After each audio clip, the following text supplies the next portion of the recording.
Thank you, Mayor Giblin. Thank you, BJ. Thank you guys for joining me here for this town hall.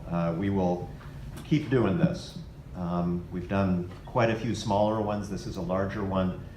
This is absolutely essential for me to hear from you and to report back to you on what we're doing in Washington and in the district. It's been 3 months since I got sworn in on that day in early January, and I think we've hit the ground running.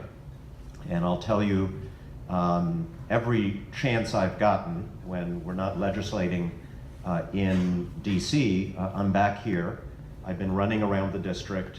We've had quite a number of sessions in a number of towns on the SALT deduction. This being tax season, it's on our minds, and people are feeling the pain that we expected last year, and we've been talking about some of the potential solutions.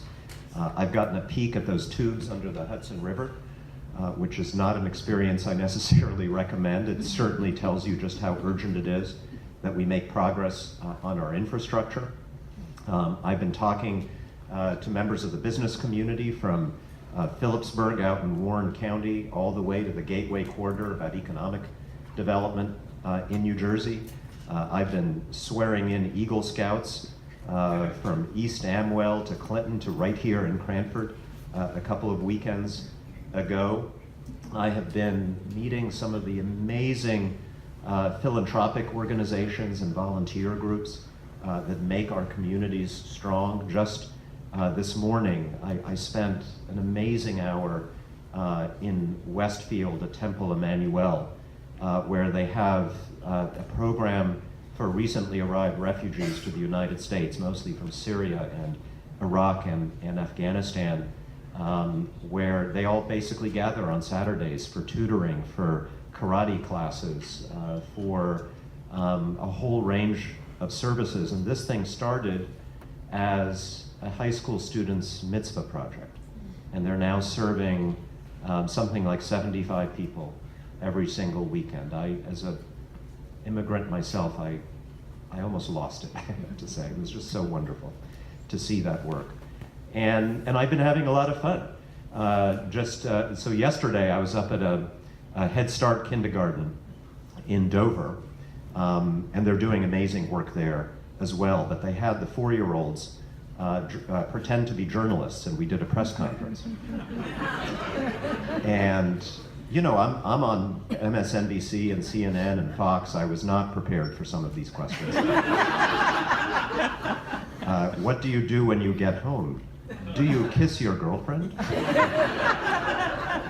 But I'm committed to answering questions directly, and I did it there, and I'm going to do it here with you. And through all of this, I mean, this is the work of a member of Congress, but I am reminded quite often of the stakes that we are facing right now in our communities and in our country. This last week, we had some additions to my schedule. I spent, there were quite a few vigils around the district to talk about and think about and pray on what happened in Christchurch, New Zealand.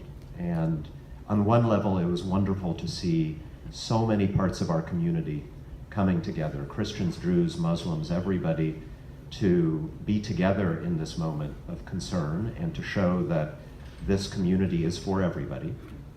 But we were also reminded of the dangers that we face right now. And we know that we're all in this together, that there is absolutely no difference, no meaningful difference between a man with a gun who walks into a synagogue in Pittsburgh and kills Jews because he thinks that immigrants are invading America and Jewish people are funding that. No difference between that and a gunman who walks into a mosque in Christchurch, New Zealand, because he also thinks, as he said, immigrants are invading our countries.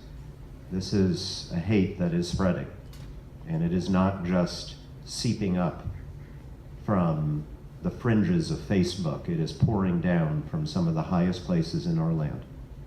And that means people in my position have an extraordinary responsibility. The House of Representatives in particular right now has an extraordinary responsibility to be a check on some of the craziness, to be a voice of reason, a voice of calm, a voice of decency. And I think the good news that I can deliver to you is that that's what we have tried to be, and we are making some progress, even in just these 3 months. Last week, the last day I spent in Washington before coming to the district, just that one day, we passed a resolution in the House of Representatives, a unanimous resolution, saying that the Mueller report should be public. Every single one of us. And it's very heartening to me that that's bipartisan, that Republicans and Democrats came together. But the reality is that that vote would not have happened if we had not changed the House last year.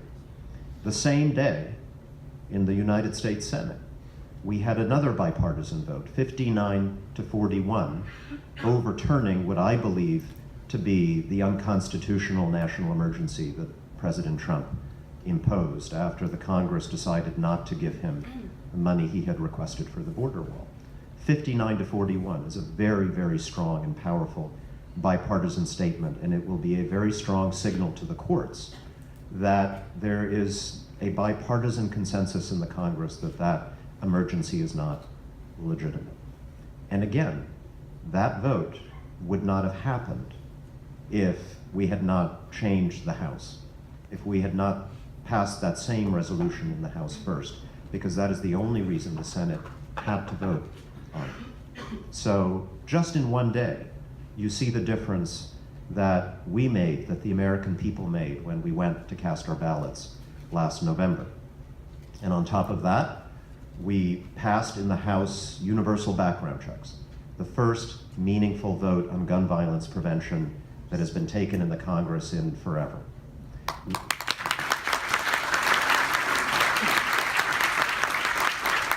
We passed H.R. 1, a comprehensive bill.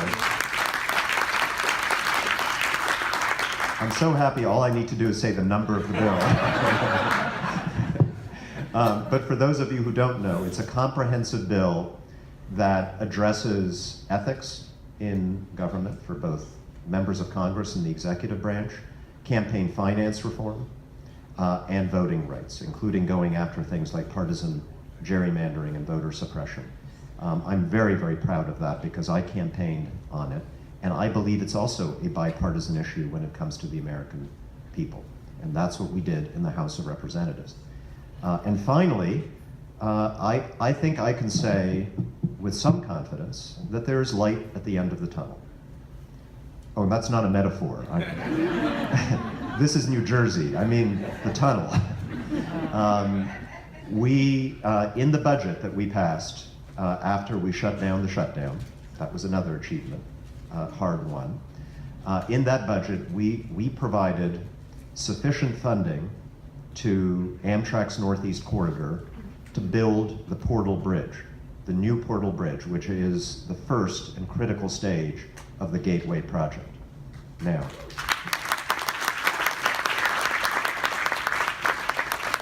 we still have the small problem that the administration doesn't want to spend it, and that's next on my agenda. We'll be using every power that we have in the House of Representatives to ensure that that money is spent and that that shovel-ready project gets underway. Many of you may know that the Portal Bridge is actually the main source of delays right now for New Jersey transit, more than the tunnel. The tunnel will be if we do not build a new one, and that's the next stage, and we are fighting very hard to get that funding approved as well. And again, there, we have made a difference by the votes that we cast last November, because this progress was not being made before. So for all of that, I thank you. There is an extraordinary amount of work to be done in the next couple of years. One of my problems, my staff are kind of upset by this, is that I'm one of those people who wakes up every morning and I look at the news and I see something that upsets me and I say, you know, there ought to be a law. And then I remember, I can do something about that. And so we have tons of ideas, not enough time to implement all of them. What makes me optimistic in all of this, because I know I won't be able to do everything that I want in 2 years, is that I think the people of this district and the American people in general are in this fight for the long haul.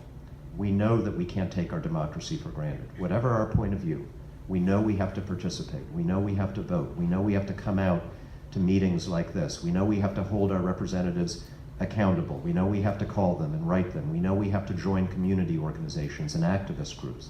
We know that this democracy cannot sustain itself. We have to sustain it on our shoulders by our work. And I don't think that's a 1 year, 1 election kind of deal. I think that's going to be with us for a very long time. And if you're like me and you feel like this is a dangerous moment in our country's history, I hope you also agree that it's a hopeful moment, because it's a moment when we are reawakening all of the habits of civic responsibility that have always made America the great country that it is. So with that, let's have at it. Would love to hear your questions on any subject. Thank you. So we'll have people passing out mics. Let me start with gentleman right there. We can, with one single piece of legislation, transform our system into something that looks like a European single-payer system, if that's even what those are, without tremendous cost and disruption. But I do believe in choice and competition. That's how we do things well in America. And I believe if you give people the freedom to choose that kind of system, with subsidies for those who cannot afford it, as we do under the Affordable Care Act, then one of two things will happen. Either we'll have another excellent choice in the marketplace, which will just drive down costs for everybody, with a system that's still very diverse, or such a significant number of people will choose that system that we will move in a more gradual and voluntary way in the direction that I think you want to go in. And I think that's a more sustainable approach. So that's where I am. That's the bill that I've signed on to. I'm open-minded about this, and I'm always going to be honest with you guys. In the next 2 years, we're not going to pass what I just suggested. We're not going to pass the bill that you would prefer. We're not going to have, in a divided Congress, comprehensive action on health care. But what we can do is what I believe the previous Congress failed to do on the terrible tax bill that they passed. We can hold hearings. We can talk to experts. We can really study this question, figure out how much the different options actually cost. And I'm going to have an open mind as I listen to that process. I want to be in a position where in January of 2021, if we have different leadership, we will be in a position to move very quickly to the next stage in our healthcare reform effort in America. Thank you. And we'd like to meet with you and talk more about that. Absolutely. Talk to my staff. We'll set it up. All is a bad idea. I absolutely respect my fellow Americans who disagree with that. That's fine. But when the United States Congress is presented with a request from the president to spend money on something, and we gather, we deliberate, we decide, no, we don't think that's a good idea, the president is not entitled to declare an emergency and take that money anyway, no matter the purpose.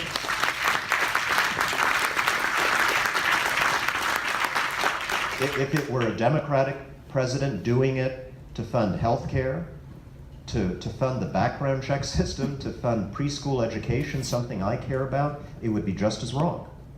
We don't do things that way in the United States of America. When I was a diplomat representing our country around the world, I literally had the same debate with dictatorships in countries like Egypt and Ethiopia and Bahrain and Vietnam, literally about emergency rule. Live within your constitutions.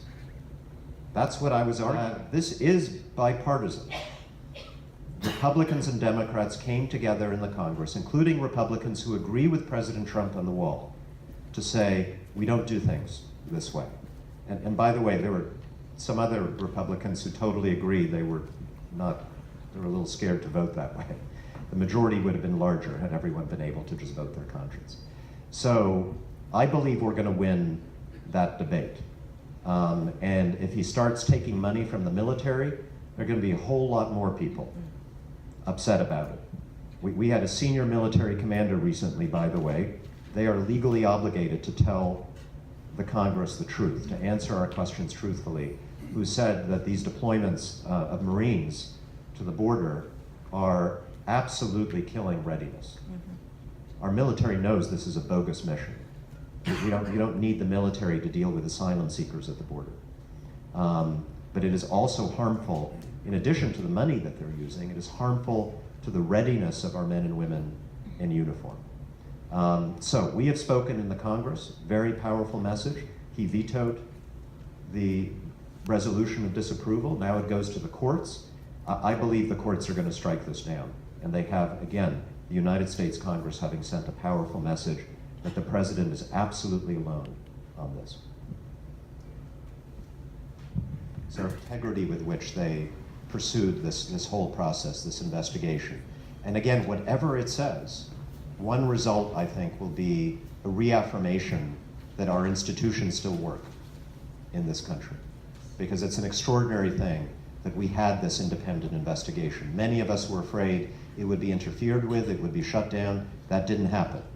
We were successful in protecting the integrity of this process. That is a good thing. Yes, we should applaud that. Number two, we haven't seen the report. Leadership in the Congress are being briefed this weekend, and I think, slowly those of us in Congress will get a sense of what's in it. Until we see the report, please don't believe anything you read. Right. Everything we are reading and hearing now is speculation. Some of it is interesting and intelligent speculation, but until we see the report, we should all be calm and patient, wait to see what Mr. Mueller is actually, what he wants to tell us. Number three, we need to see the report. And I feel very strongly, as does the entire House of Representatives, right, unanimously, this report must be publicly released.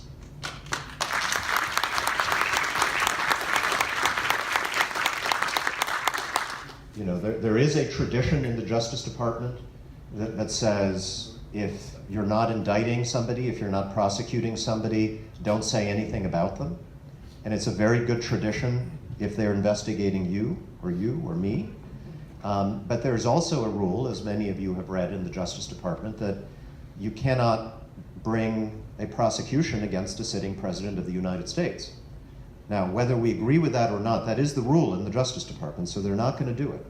Which means that if a president were to commit a crime, the only form of accountability that is possible in our system is either the Congress acting through the impeachment power or the American people acting through our voting power. And therefore, what that means is that the Justice Department has a duty to inform us so that we can decide what's right or wrong and what we need to do next. And I believe we're going to see it. Whether we see it in the right way and Mr. Barr releases it, or it comes out another way, we know how, we are going to see it eventually. I'd like it to happen in the right way. And then finally, we can't comment on what's in the report. There is, the inquiry into what happened in 2016 continues. There are a lot of cases that Mr. Mueller's team referred to the Justice Department, to U.S. attorneys across the country. Those inquiries will continue to be pursued. I believe the House of Representatives and the Senate will continue to pursue lines of inquiry. Keep in mind, there are things we already know, or think we know based on the investigation so far, that may not constitute criminal conduct, but which are still very, very troubling. The fact, for example, that the president seems to have been, while he was a candidate in 2016, working to try to complete a real estate deal in Russia that might have involved President Putin, while taking positions in the campaign that were extraordinarily favorable to Russia and lying to the American people about whether he was doing this. None of that is criminal. But much of it does raise questions from a counterintelligence point of view with respect to whether he or others in his administration might have come under undue influence and whether that has any impact on our foreign policy.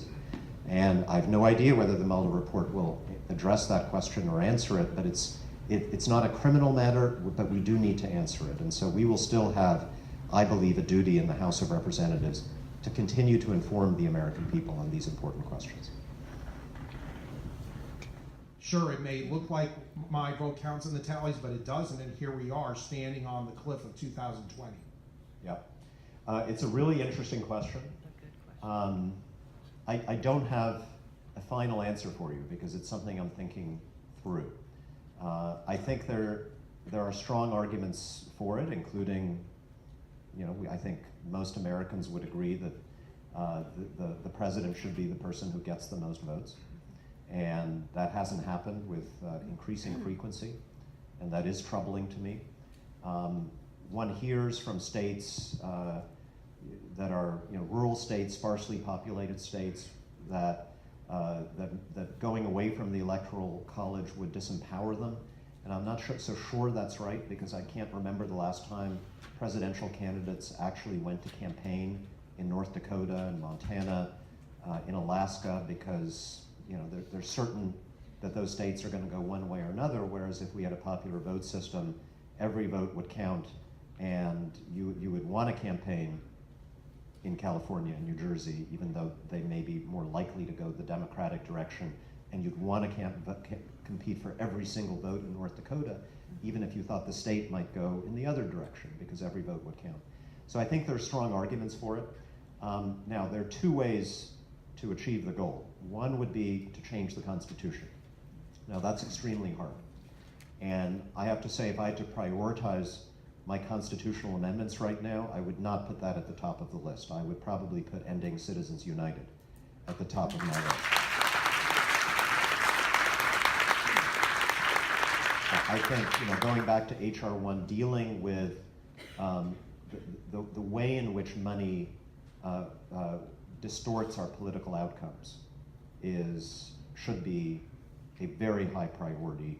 Dealing with partisan gerrymandering needs to be an extremely high priority. And at least the Citizens United piece of that requires a constitutional amendment, and I am supporting that in the House. The other way to deal with the Electoral College is something that a number of states are doing on their own, which is to simply decide on their own to award their electoral votes to whichever candidate wins the national popular vote. Under our current system, states are fully empowered to do that, and if enough states make that decision on their own, then we won't have to go through the constitutional amendment process, and we'll get to the outcome that you advocate. So I think where I am right now is I think that avenue is both more viable and wise. Sir? Yes. And to corporate. And I favored a corporate tax cut, but going from 35 to 21% without eliminating loopholes and deductions was absolutely irresponsible. And the evidence is in. We know how that cash windfall was put to use. About 17% of it was spent last year by corporations on capital investment, creating jobs. 17%. More than 50% was spent on stock buybacks. So we are borrowing money from China to enable Apple and Amazon to purchase their own stock.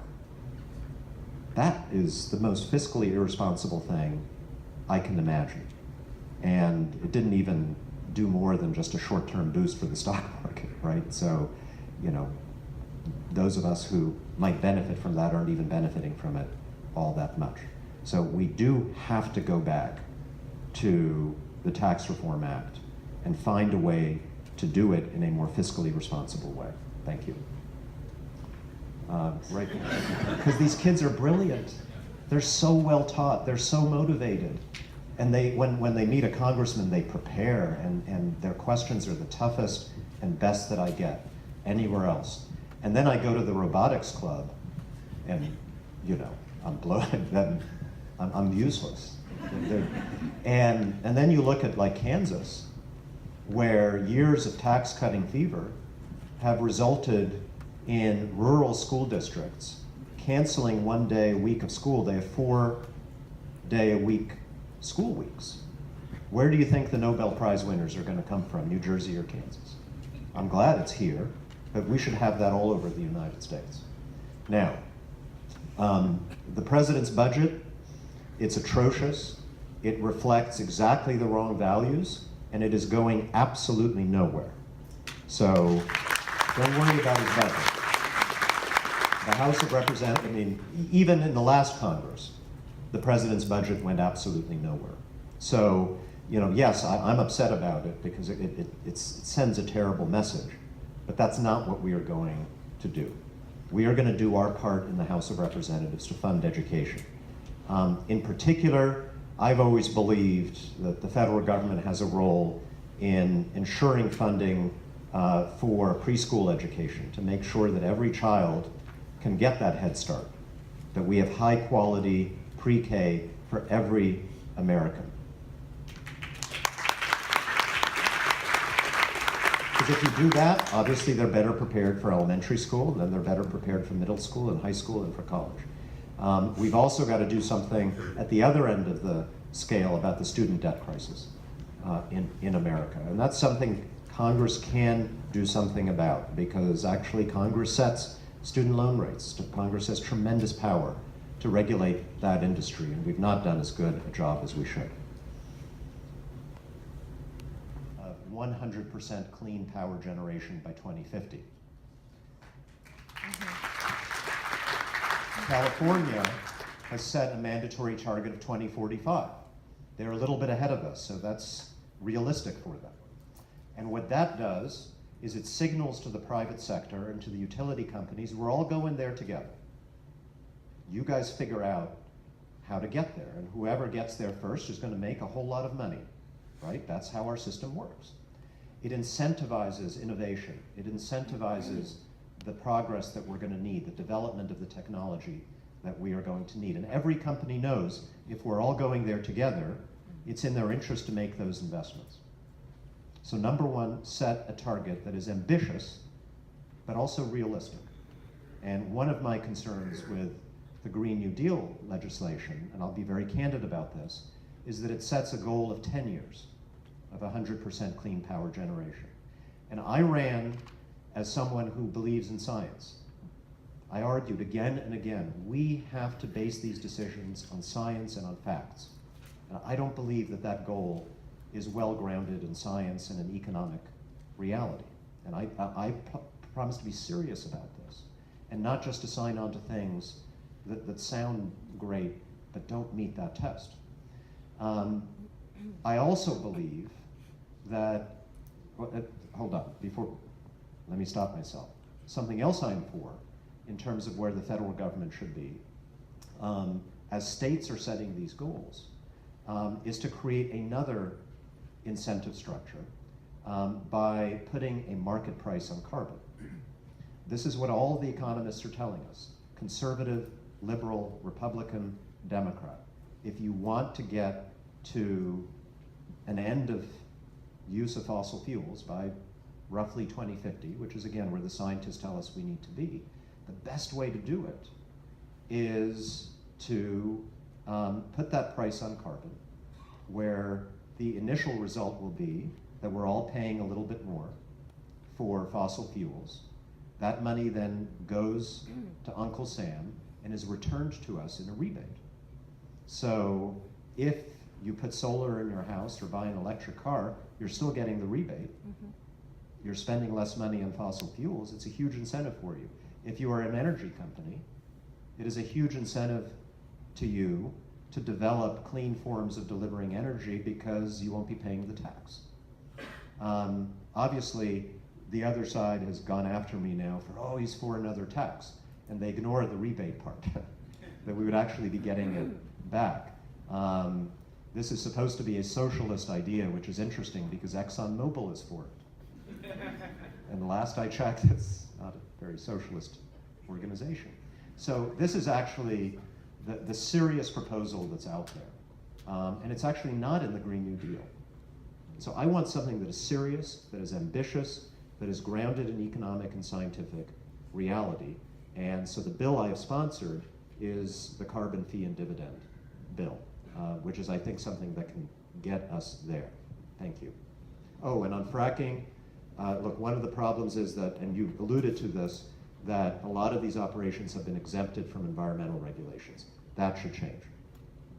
Rules against corruption, rules that define what human rights are in the world. They're looking for freedom to act in their neighborhoods. They're looking to rebuild exactly the kind of world that existed in the 1930s, when might made right. And we know where that led. And I have a sense, as someone who's an immigrant from a communist country who has seen war and dictatorship around the world, that we cannot take peace and security for granted. We cannot take democracy for granted. We cannot take for granted that sociopaths will never rise again and threaten what we enjoy here. And the best defense we have against that is deterrence. It's ensuring that no adversary ever feels that they can dare to challenge the United States military, and that does require staying ahead. I believe if we spent the same amount as Russia and China, it might very well lead to war. I mentioned net neutrality. Now that's something people forget. It actually passed the Senate last year. There was a bipartisan vote, and then it went to the House to die. Like all bipartisan proposals went to the House to die last year. So we've done it, we're doing it in the House, and I have every reason to believe, since the Senate did it last year, that we can do it in the Senate again. So I definitely want to prioritize the things that we can send to the president's desk, because I want to help people now. That's one. But at the same time, we can walk and chew gum at the same time. I think we can also judiciously move forward legislation in the House that may not have a chance of passing the Senate, but can unify the American people. So like H.R. 1, for example, which the vast majority of Americans want. Republicans, Democrats I speak to, absolutely, they all want to drain the swamp. They want campaign finance reform. They want ethics. They believe everyone should have the right to vote. So even if that can't pass the Senate, I want to take that to the American people in 2020 and say, this is what we did. This is what we can do if we elect people to both houses that support that. Universal background checks. We may have a hard time getting that past the Senate, but the vast majority of gun owners in America support universal background checks. That is a unifying piece of legislation. If we can't get it done now, then we take that to the American people in 2020, and candidates who run on that, I believe, will do very, very well. But I do want to stress this word unifying. What scares me about this moment in the United States right now is that we're not just divided, we are dangerously divided and potentially violently divided. There's a portion of the American population that is being radicalized as we speak by stuff that's out there on social media that most of us in this room do not see, because we do not like those things, and then therefore we don't see them. And there are fights I'm willing to forego right now as we work on what I think is the most important challenge facing this country, and that is bringing the American people together so that we do not fall apart. And so I think we should be focused as much as we possibly can on legislation, whether it can pass the Senate or not, that reflects where the vast majority of the American people are, so that we can bring this country back together. Thank you. Consider it. I'll tell you my bottom line is that we have to meet the goal. And obviously we know we can't eliminate fossil fuels tomorrow, right? I mean, most of us drove here burning gas, and we use natural gas and nuclear right now to generate most of our power. So we know we can't be there. And I know that's not what you're saying. You're saying a moratorium on new fossil fuel construction. So the question for me, and I look forward to talking to you more about this, is what do we practically need to do to get to that 2050 goal? And whatever that is, those are the choices that we have to make. As far as pipelines, I'll tell you one issue that I know very well because it's in our district, and that is the Penn East pipeline, which is planned to be constructed from Pennsylvania into New Jersey along the Delaware River through one of the most beautiful, well-preserved natural areas of this state of ours, through people's backyards, through farms that people have invested a lifetime of work and energy and money into building, to deliver natural gas that I don't believe we need, based on a system of approval of pipelines in Washington, D.C. that allows companies to demonstrate demand for natural gas by purchasing that gas from themselves. Because in this case, the company that is building the pipeline is a subsidiary of the companies that will be purchasing the gas. And the rules allow companies to say, ooh, we have a buyer for the gas, therefore there is demand, and they get a guaranteed profit for the gas that they pump if the pipeline is approved. And so it's very much in their interest for them to go through that process and to build pipelines that may not be economically necessary. So we just had a court ruling that will hopefully delay construction of Penn East. This is a relief to many, many of our fellow District 7 residents who are losing land to this otherwise. The department, the New Jersey environmental authorities have to issue a ruling on the pipeline, and I'm hoping that that ruling is negative. There are multiple stages that this has to go through before it's actually done. In the meantime, what I've pledged to do is to work in the Congress to look at the whole system under which these pipelines are approved, and in particular, to make sure that this self-dealing that we saw with the Penn East pipeline is no longer allowed. Thank you. I wanted to mention just one thing that you said earlier. You're in favor of innovation.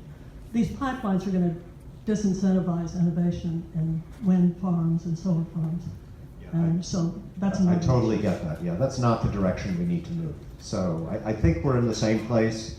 I'm cautious, as you can tell. I want to study things, and I don't want to just embrace something that, even if emotionally I'm with you. But let's talk more about the moratorium.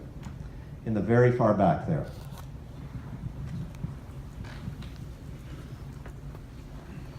Congressman, thanks for taking my question. I want to follow up on an earlier question about agenda setting.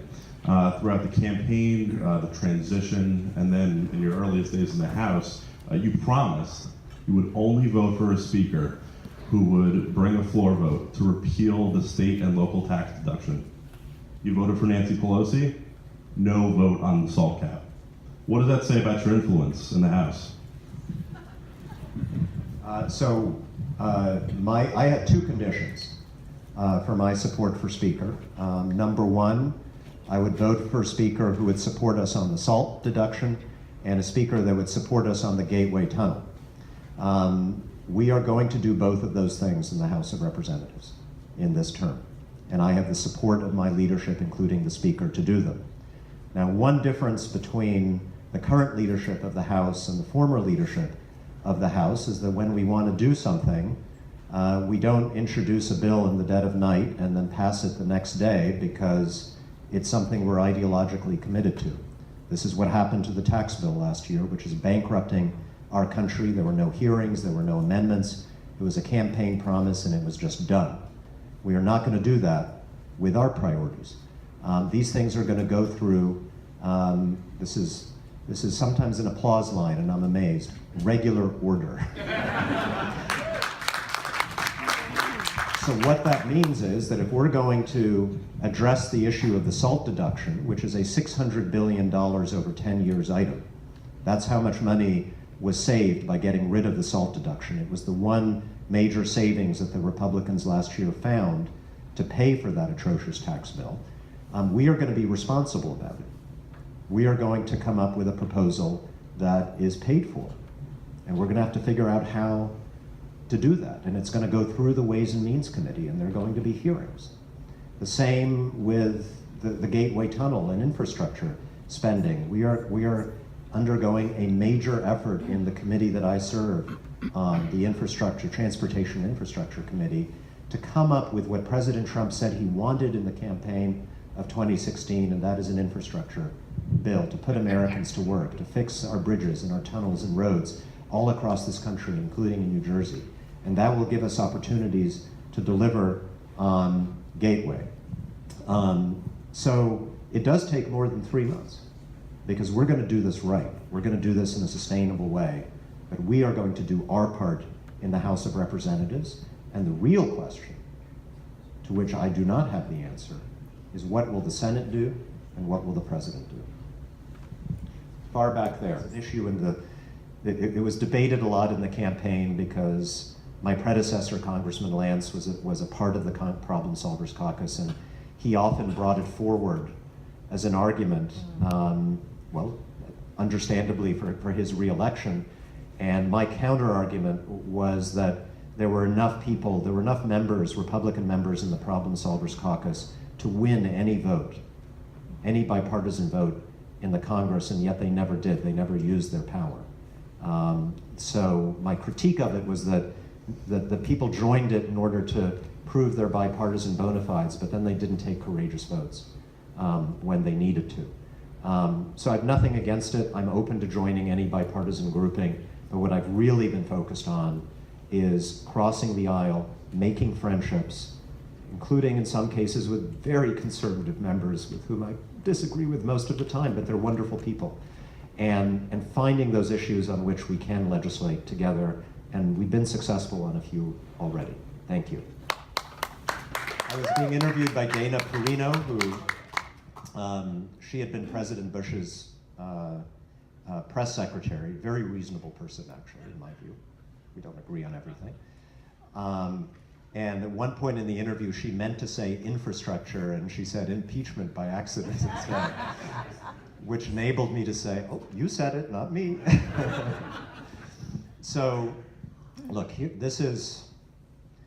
we're at a very delicate moment because the Mueller report has been delivered, but none of us have seen it. And impeachment is like a trial. In the House, it's like a grand jury, and so I may be a juror in that trial. And so I have been very careful in how I've addressed this for that reason. I will tell you that I believe that, look, we have a system, we have a constitutional system that precludes partisan impeachment. One party cannot impeach or remove the President of the United States. And I'm happy about that. I'm happy about that part of our constitutional design, because if you could have one party removing a President of the United States, it would happen all the time, and we'd have civil war in this country. So it has to be bipartisan, which means Speaker Pelosi fundamentally was right in pointing out that it can only happen if it's bipartisan.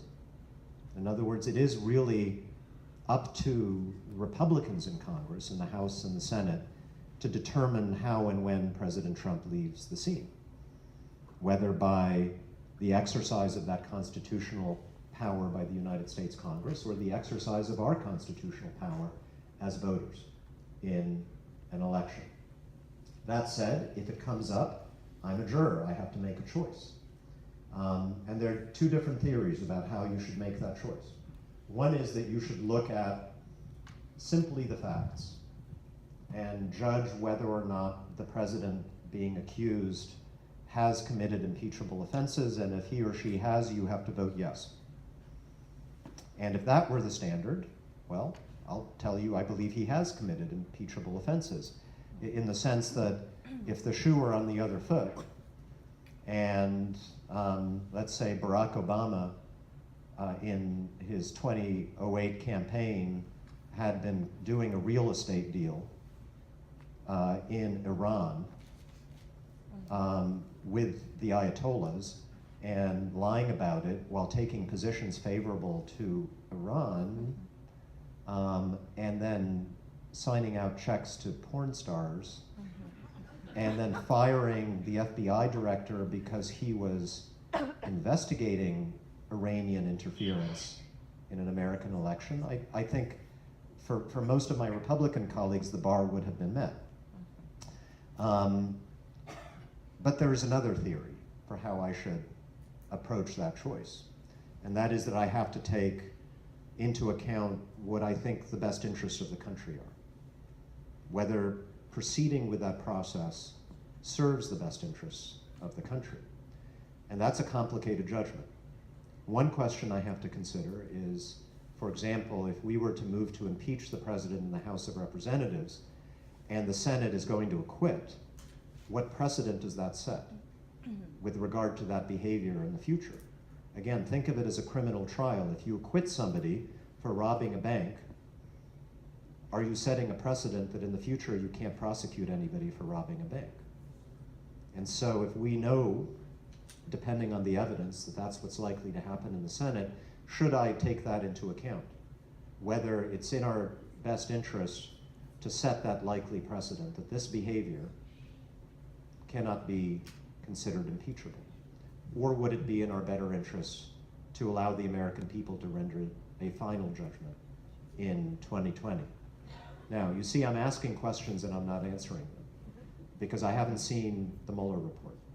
I think I know a lot based on what we've all read in the last 2 years, but I want to see what the independent counsel has to say to us.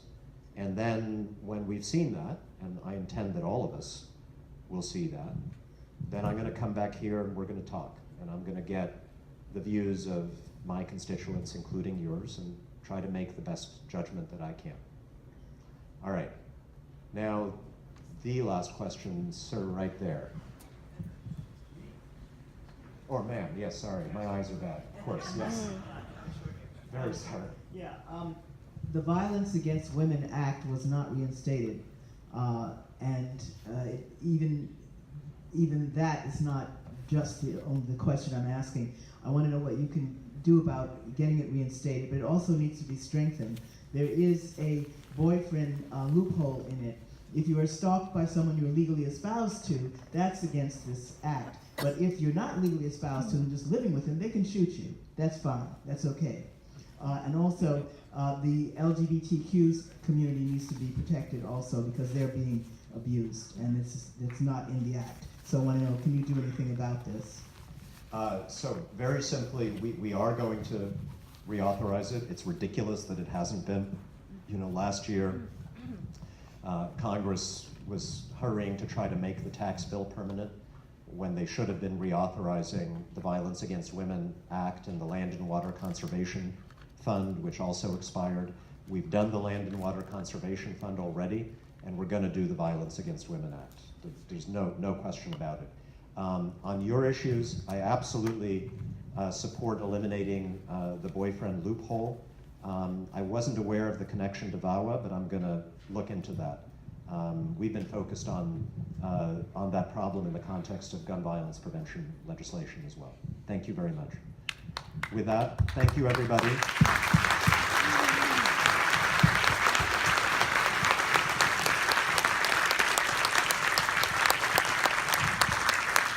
So I look forward to seeing you again. We'll be doing this as often as possible. We'll be doing smaller versions, larger versions. Meanwhile, please reach out to us in Washington. Our district office is in Somerville. Michelle Drulis is our district director. Any constituent needs, please come to us. Our job is here to work for you. Thank you again.